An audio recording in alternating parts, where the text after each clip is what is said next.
Jeudi 16 mars, Jean Dujardin a accordé un entretien à Paris Match à l'occasion de la sortie de Sur les chemins noirs. L'acteur a évoqué les critiques à l'égard des stars du cinéma en pleine période de crise sociale, assurant que la réputation de hors-sol n'était pas du tout légitime. Long fut le chemin parcouru par Jean Dujardin depuis l'époque où s'est dénoué un gars, une fille. En 30 ans de carrière, l'ex-mari d'Alexandra Lamy est passé de comédien adoré de la télévision française à acteur adulé à travers le monde. Une carrière qui s'est métamorphosée en 2012 lorsqu'il est devenu le tout premier acteur français à recevoir l'Oscar du meilleur acteur pour The Artist, une consécration qui ne lui ouvre pourtant pas les portes d'Hollywood et ne le fait pas quitter la France.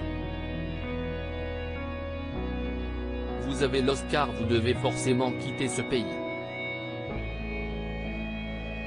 Eh ben non. Comme on l'entend, il a eu l'Oscar, il va forcément péter les plombs.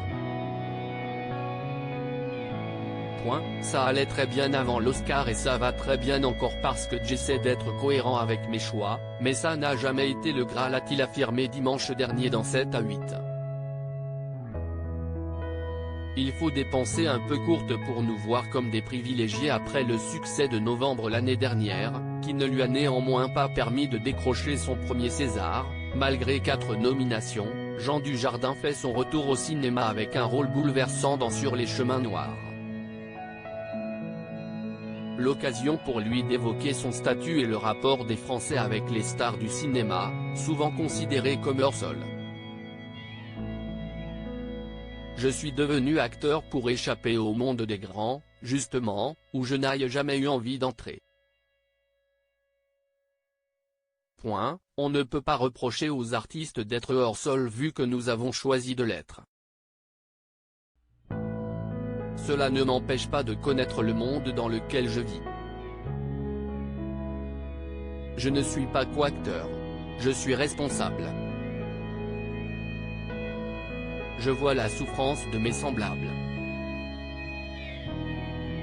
Quand j'accepte un projet, j'emmène une centaine de personnes qui vont travailler pendant au moins 8 semaines.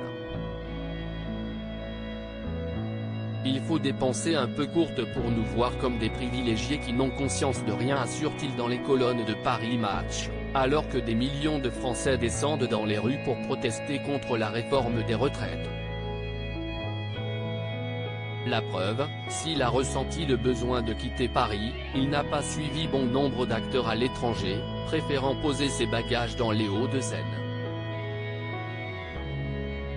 D'où il peut encore entendre gronder la colère populaire.